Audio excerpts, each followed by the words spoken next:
Chapter 15. The first battle, fought and finished, Martin said to the looking-glass 10 days later. But there will be a second battle, and a third battle, and battles to the end of time, unless— He had not finished the sentence, but looked about the mean little room, and let his eyes dwell sadly upon a heap of returned manuscripts, still in their long envelopes, which lay in a corner on the floor. He had no stamps with which to continue them on their travels, and for a week they had been piling up. More of them would come in on the morrow, and on the next day, and the next, till they were all in. And he would be unable to start them out again. He was a month's rent behind on the typewriter, which he could not pay, having barely enough for the week's board, which was due, and for the employment office fees. He sat down and regarded the table thoughtfully. There were ink stains upon it, and he suddenly discovered that he was fond of it. "Dear old table," he said, "I've spent some happy hours with you, and you've been a pretty good friend when all is said and done. You never turned me down, never passed me out a reward of unmerit rejection slip, never complained about working overtime." He dropped his arms upon the table and buried his face in them. His throat was aching, and he wanted to cry. It reminded him of his first fight, when he was 6 years old, when he punched away with the tears running down his cheeks, while the other boy, 2 years older, had beaten and pounded him into exhaustion.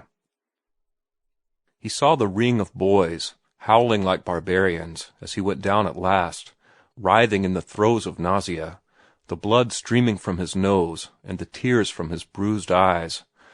"Poor little shaver," he murmured, "and you're just as badly licked now. You're beaten to a pulp. You're down and out." But the vision of that first fight still lingered under his eyelids, and as he watched, he saw it dissolve and reshape into the series of fights which had followed. 6 months later, Cheeseface, that was the boy, had whipped him again, but he had blacked Cheeseface's eye that time. That was going some. He saw them all, fight after fight, himself always whipped, and Cheeseface exulting over him. But he had never run away. He felt strengthened by the memory of that. He had always stayed and taken his medicine. Cheeseface had been a little fiend at fighting, and had never once shown mercy to him. But he had stayed. He had stayed with it. Next, he saw a narrow alley, between ramshackle frame buildings. The end of the alley was blocked by a 1-story brick building, out of which issued the rhythmic thunder of the presses, running off the first edition of the Enquirer. He was 11, and Cheeseface was 13, and they both carried the Enquirer. That was why they were there, waiting for their papers. And, of course, Cheeseface had picked on him again, and there was another fight that was indeterminate, because at 3:45 the door of the press room was thrown open, and the gang of boys crowded in to fold their papers. "I'll lick you tomorrow," he heard Cheeseface promise, and he heard his own voice, piping and trembling with unshed tears, agreeing to be there on the morrow. And he had come there the next day, hurrying from school to be there first, and beating Cheeseface by 2 minutes. The other boys said he was all right, and gave him advice, pointing out his faults as a scrapper, and promising him victory if he carried out their instructions. The same boys gave Cheeseface advice, too, how they had enjoyed the fight. He paused in his recollections long enough to envy them the spectacle he and Cheeseface had put up. Then the fight was on, and it went on without rounds for 30 minutes, until the press-room door was opened. He watched the youthful apparition of himself, day after day, hurrying from school to the Enquirer alley. He could not walk very fast. He was stiff and lame from the incessant fighting. His forearms were black and blue from wrist to elbow, what of the countless blows he had warded off, and here and there the tortured flesh was beginning to fester.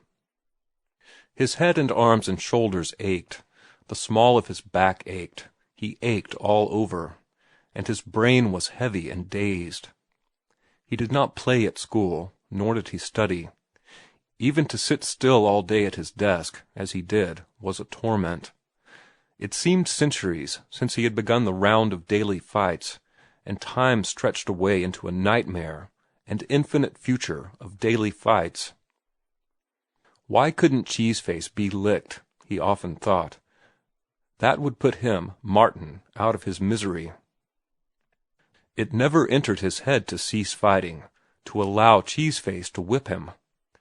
And so he dragged himself to the Enquirer Alley, sick in body and soul, but learning the long patience to confront the eternal enemy, Cheese-Face, who was just as sick as he, and just a bit willing to quit if it were not for the gang of newsboys that looked on and made pride painful and necessary. One afternoon, after 20 minutes of desperate efforts to annihilate each other, according to set rules that did not permit kicking, striking below the belt, nor hitting when one was down, Cheese-Face, panting for breath and reeling, offered to call it quits. And Martin, head on arms, thrilled at the picture he caught of himself, at that moment in the afternoon of long ago, when he reeled and panted and choked, with the blood that ran into his mouth and down his throat from his cut lips, when he tottered toward Cheese-Face, spitting out a mouthful of blood so that he could speak, crying out that he would never quit, though Cheese-Face could give in if he wanted to. And Cheese-Face did not give in, and the fight went on. The next day, and the next, days without end, witnessed the afternoon fight. When he put up his arms each day to begin, they pained exquisitely, and the first few blows, struck and received, racked his soul. After that, things grew numb, and he fought on blindly, seeing as in a dream, dancing and wavering, the large features and burning, animal-like eyes of Cheese-Face. He concentrated upon that face.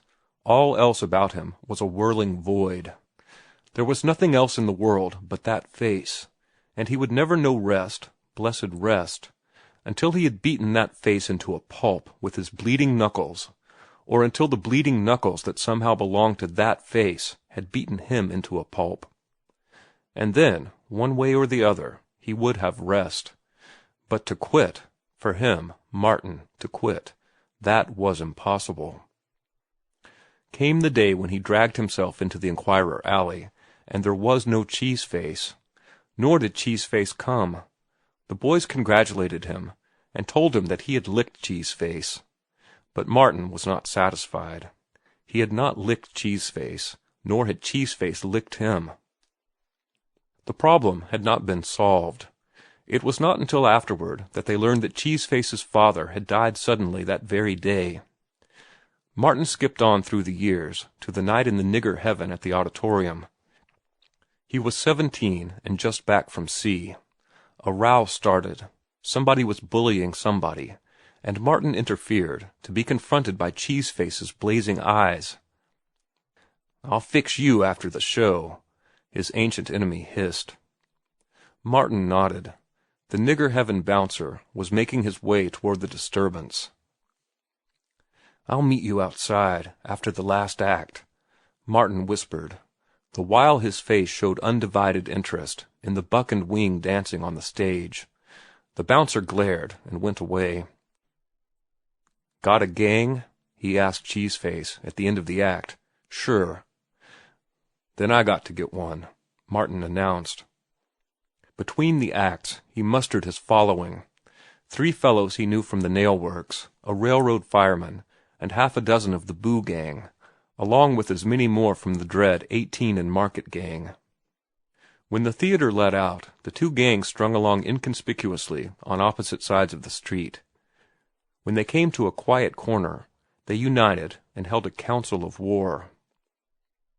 8th Street Bridge is the place, said a red-headed fellow belonging to Cheese-Face's gang. "You can fight in the middle, under the electric light, and whichever way the bulls come in, we can sneak the other way." "That's agreeable to me," Martin said, after consulting with the leaders of his own gang. The 8th Street Bridge, crossing an arm of San Antonio estuary, was the length of 3 city blocks. In the middle of the bridge, and at each end, were electric lights. No policeman could pass those end lights unseen. It was the safe place for the battle that revived itself under Martin's eyelids. He saw the two gangs, aggressive and sullen, rigidly keeping apart from each other and backing their respective champions. And he saw himself and Cheeseface stripping. A short distance away lookouts were set, their task being to watch the lighted ends of the bridge. A member of the Boo Gang held Martin's coat and shirt and cap, ready to race with them into safety in case the police interfered. Martin watched himself go into the center, facing Cheeseface, and he heard himself say, as he held up his hand warningly, "They ain't no handshaking in this, understand? They ain't nothing but scrap. No throwing up the sponge. This is a grudge fight, and it's to the finish, understand? Somebody's going to get licked." Cheeseface wanted to demur. Martin could see that. But Cheeseface's old perilous pride was touched before the two gangs. "Aw, come on," he replied. "What's the good of chewing the rag about? I'm with you to the finish." Then they fell upon each other like young bulls, in all the glory of youth, with naked fists, with hatred, with desire to hurt, to maim, to destroy. All the painful 1,000 years' gains of man in his upward climb through creation were lost. Only the electric light remained, a milestone on the path of the great human adventure. Martin and Cheeseface were two savages of the Stone Age, of the squatting place and the tree refuge. They sank lower and lower into the muddy abyss, back into the dregs of the raw beginnings of life, striving blindly and chemically, as atoms strive, as the stardust of the heavens strives, colliding, recoiling, and colliding again and eternally again. "God, we are animals, brute beasts," Martin muttered aloud, as he watched the progress of the fight. It was to him, with his splendid power of vision, like gazing into a kinetoscope. He was both onlooker and participant. His long months of culture and refinement shuddered at the sight. Then the present was blotted out of his consciousness, and the ghosts of the past possessed him, and he was Martin Eden, just returned from sea, and fighting Cheeseface on the 8th Street Bridge. He suffered and toiled and sweated and bled, and exulted when his naked knuckles smashed home. They were twin whirlwinds of hatred, revolving about each other monstrously. The time passed, and the two hostile gangs became very quiet. They had never witnessed such intensity of ferocity, and they were awed by it. The two fighters were greater brutes than they. The first splendid velvet edge of youth and condition wore off, and they fought more cautiously and deliberately. There had been no advantage gained either way. "It's anybody's fight," Martin heard someone saying. Then he followed up a feint right and left, was fiercely countered, and felt his cheek laid open to the bone. No bare knuckle had done that. He heard mutters of amazement at the ghastly damage wrought, and was drenched with his own blood. But he gave no sign. He became immensely wary, for he was wise with knowledge of the low cunning and foul vileness of his kind.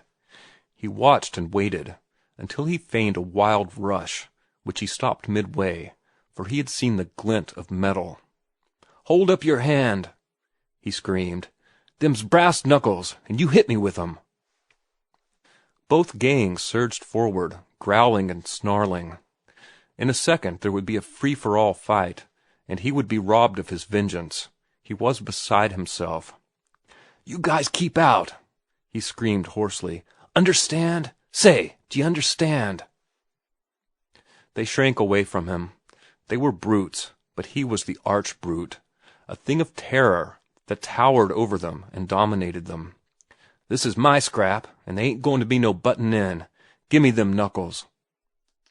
Cheeseface, sobered and a bit frightened, surrendered the foul weapon. "You passed him to him, you redhead sneaking in behind the push there," Martin went on, as he tossed the knuckles into the water.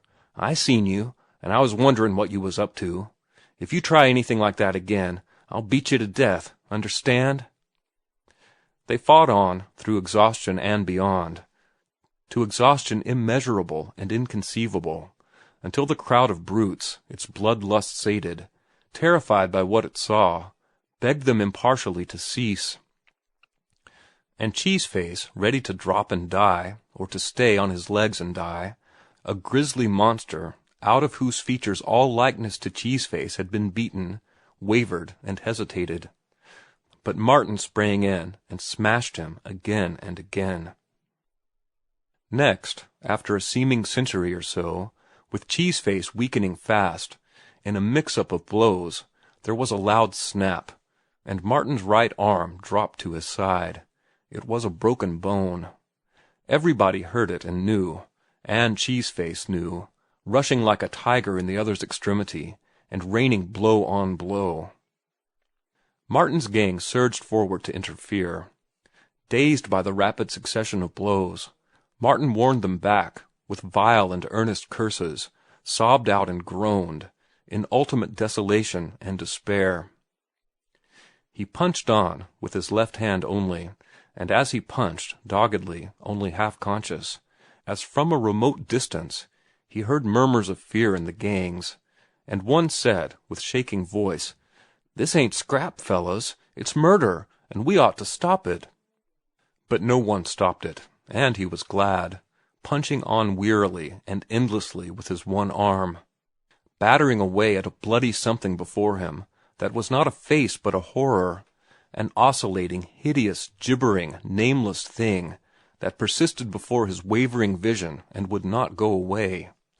And he punched on and on, slower and slower, as the last shreds of vitality oozed from him, through centuries and eons and enormous lapses of time, until, in a dim way, he became aware that the nameless thing was sinking, slowly sinking down, to the rough board planking of the bridge. And the next moment he was standing over it, staggering and swaying on shaky legs, clutching at the air for support, and saying in a voice he did not recognize, "Do you want any more? Say, do you want any more?" He was still saying it over and over, demanding, entreating, threatening, to know if it wanted any more, when he felt the fellows of his gang laying hands on him, patting him on the back, and trying to put his coat on him. And then came a sudden rush of blackness and oblivion. The 10 alarm clock on the table ticked on, but Martin Eden, his face buried in his arms, did not hear it. He heard nothing. He did not think. So absolutely had he relived life that he had fainted just as he had fainted years before on the 8th Street Bridge.